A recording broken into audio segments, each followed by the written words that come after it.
नमस्कार. बऱ्याचदा घरामध्ये पाहुणे येतात किंवा घरामधील कोणतीही भाजी शिल्लक नसते. अशा वेळेला अशी मस्त चमचमीत भाजी काय बनवायची हा प्रश्न पडतो. म्हणून आज तुमच्यासाठी खास घेऊन आले आहे अगदी वेगळ्या पद्धतीने चमचमीत शेवभाजी. चला तर रेसिपीला सुरुवात करूया. सर्वात आधी अर्धी वाटी किसलेलं खोबरं आपल्याला पॅन मध्ये भाजून घ्यायचं आहे. ते टाकून घेऊया. कमी गॅसवर छान असं गुलाबी रंग येईपर्यंत भाजून घ्यायचं.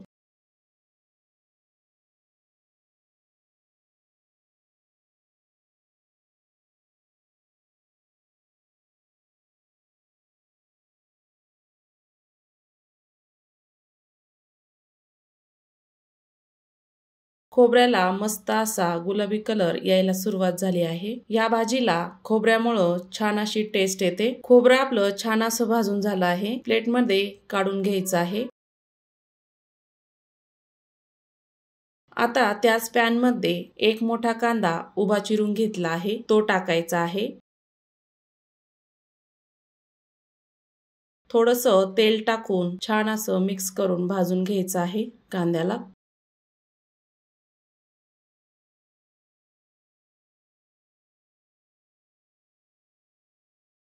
एका मिनिटानंतर कांद्याचा कलर चेंज व्हायला लागला आहे. थोडंसं मीठ टाकायचं आहे म्हणजे लवकर कांदा मऊ होईल. छान असं मिक्स करून घ्यायचं आहे. कमी गॅसवर छान असा भाजून घ्यायचा.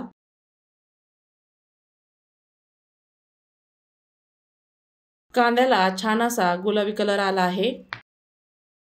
त्यामध्ये आपल्याला थोडंसं आलं टाकायचं आहे. 10 ते 12 लसणाच्या पाकळ्या टाकायच्या. एक चिरलेला टोमॅटो टाकायचा. छान असा परतून घ्यायचा आहे कांद्यामध्ये.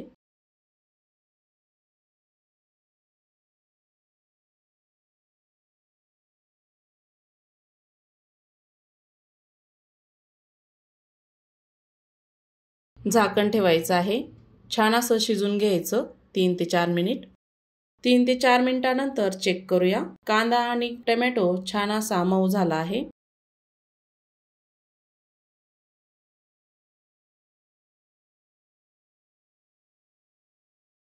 मसाला आपल्याला थंड होऊ द्यायचा आहे. मिक्सरच्या भांड्यामध्ये भाजलेलं खोबरं टाकूया. थंड झालेला मसाला टाकायचा आहे.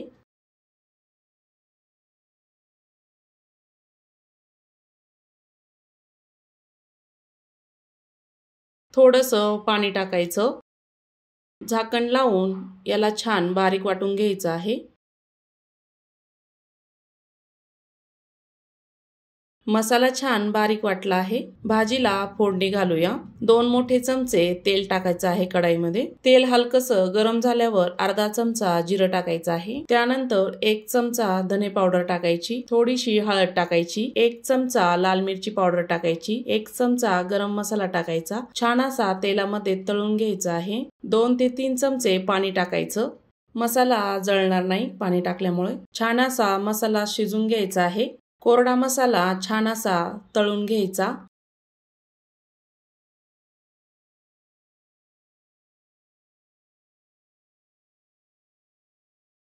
त्यानंतर लगेचच वाटलेला ओला मसाला टाकायचा आहे. छान असा कमी गॅसवर मस्त असा परतून घ्यायचा आहे.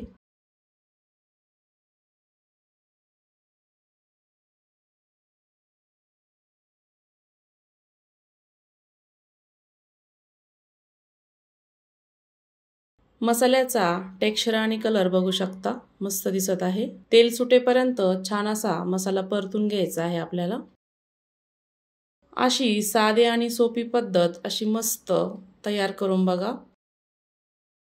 मसाल्याला मस्त तेल सुटलं आहे बघू शकता. लगेचच गरम पाणी टाकायचं आहे भाजीमध्ये. मिक्स करून घ्यायचं. या भाजीला गरम पाणी वापरायचं. छान अशी तरी येते, लवकर शिजते भाजी. चवीपुरतं मीठ टाकायचं आहे. 3 ते 4 मिनिटानंतर भाजी छान उकळी आली आहे भाजीला बघू शकता. अजून 3 ते 4 मिनिट कमी गॅसवर शिजू द्यायचे आहे.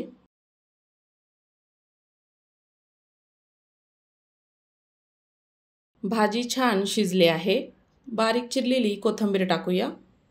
मिक्स करून घ्यायचं आहे. भाजीची तरी बघू शकता, मस्त अशी आली आहे. थंड झाल्यावर भाजीचा फेस कमी होऊन जातो. मस्त अशी चमचमीत दिसते. सर्व करूया. प्लेटमध्ये रस्सा टाकून घ्यायचा आहे, शेव टाकायची आहे, थोडीशी कोथिंबीर टाकून सर्व करूया.